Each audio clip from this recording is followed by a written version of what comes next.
there's a lot of support, there's a lot of excitement from parents and volunteers. Talked a lot about there's this your experience as a missionary is really valuable. The fact that so a few things happened between the last Sundays. One of the things is we had the privilege to interview Michelle Stoner for the job of our new children's director. Scripture, all that stuff's it's really valuable. You have a maturity about you that is encouraging and exciting for leading this kids ministry. Talking about all of your kids ministry experience, one of the things we said was you are kids ministry. It's just kind of in you. It just comes out of you easily. You have a craft box at home for preschoolers. And yeah. So you connected. Actually, a couple others have that as well.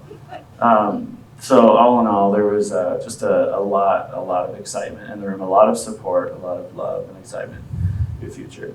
There was one condition in order for this to work out. You have to eventually at some point show us your little puppet show thing that you do. For sure that is happening. You don't have to ask me twice. I can even do some ventriloquism. Perfect. Wow, perfect. That's awesome. It was unanimous, yes. Every hand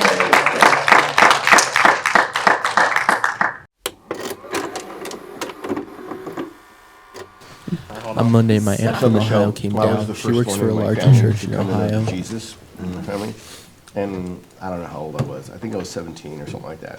And she came to my bedroom because she was angry. Do you always tell the story like I was a terrible person? She was a terrible person. She was terrible. And she came to my bedroom to say how much I've changed and I'm different. And we talked, and she ended up accepting Jesus Christ in my bedroom that same night. I was 12 years old. She was 12 years old. That's Wow. And then I went so back she was and the second started person. talking to the Catholic priest at the school. Oh, that's true. Wow. I was super bold and told them I wasn't going to confess my sins to them anymore. Because I said, I read in the Bible I confess to God, so why am I coming to you? And they were like, from now on, you can just sit in the pews. That's what I did. Who knew? Okay, so Psalm 145, 8 through 9. This is the scripture the Lord gave me before I entered in. And she just shared a lot of things on her heart. She came down here to explore what prison ministry would look down in Ohio. And she just wanted to share her experience with us. All his works. And I really was just asking the Lord to prepare my heart because I didn't know what I was going to see or what was going to happen. And I just really felt like the Lord was sharing with me, my mercies are for everyone, not just the people that are on the outside of the prison who are in our churches. I mean, that's what we normally say, right? Like you come in and we're just Christians and here are the Christians and we're feeding these Christians and it's wonderful. But what I realized was there was this lack of resource given to people in prison. And it was this idea of realizing like we pour all of our resource inside the church, inside a city, to all the people that are not breaking the law. And yet his word is clear that it says to all.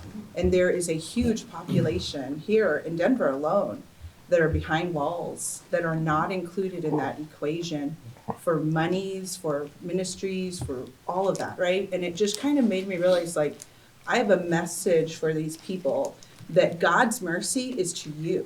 And you probably are the people that actually appreciate it the most, right? Because they're walking in with a huge guilt, right on their chest. And as I met them, I realized they were just super honest about their relationship and their mistakes. Some of the most beautiful people, because they were open about who they were, versus like when we're working in the church and you have to get through that shell and you have to kind of talk about, like, you have to earn all this trust and really get people to realize, like, oh, you aren't as godly as you thought you were, and yet here are these really humble humans that are walking in, appreciative of everything you do, but most importantly, looking to just be seen. And so that was what I noticed the most.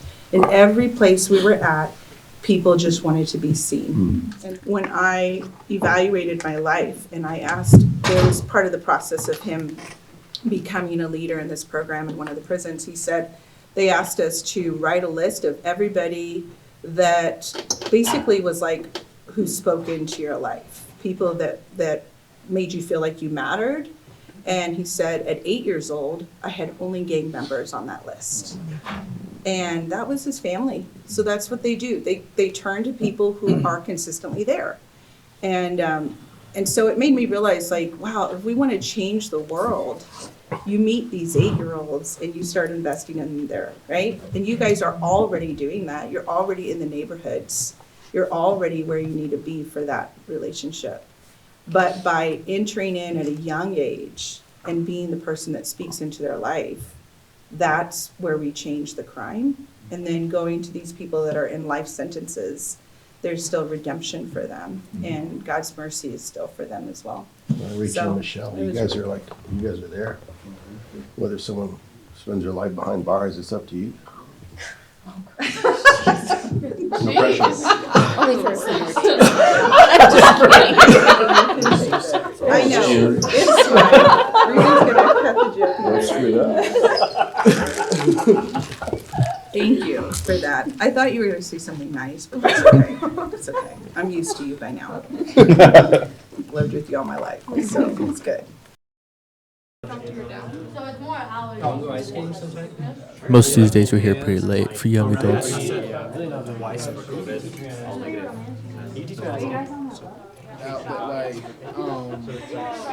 It's one dog here is All good relationships. Yeah, you know the vibe. Dave, to you too. you know like time works different.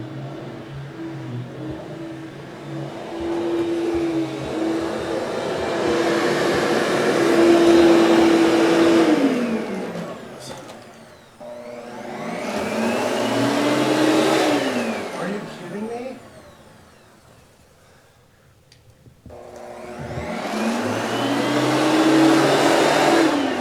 What are you doing?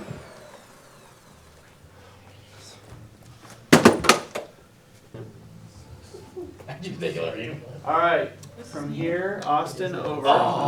You guys are one group, and you're gonna want to get together kind of in a circle. So maybe you guys in chairs, just kind of move on over to here. You guys are gonna want to be one circle. The rest of us over here are gonna be another circle. Okay? Each group is gonna get a dice. I'll give this to you there, John. You can be the keeper of the dice. Self. It's the beginning, right? Yeah, you want to multiply?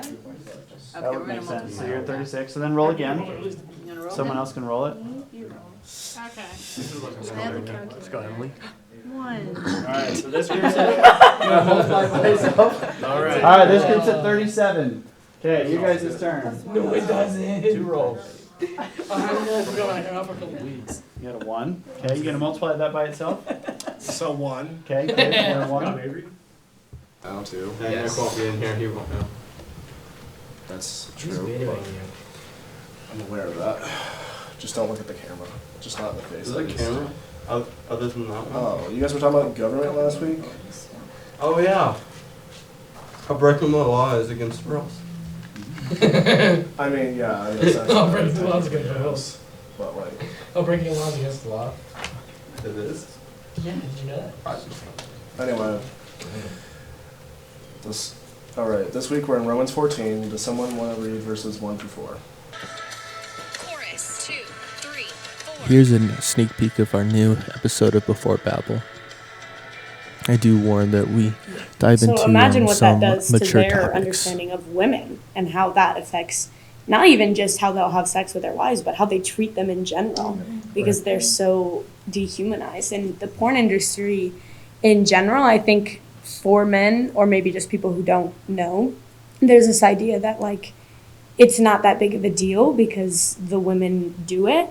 But so much of it is not willing. Like women don't want to go into the porn industry.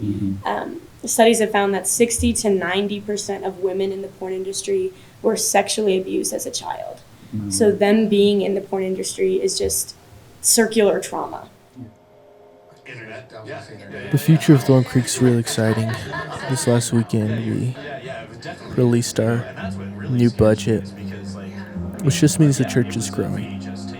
we're taking faith steps, we're making moves, and we're just being expectant. And we're looking forward to seeing what more God can do.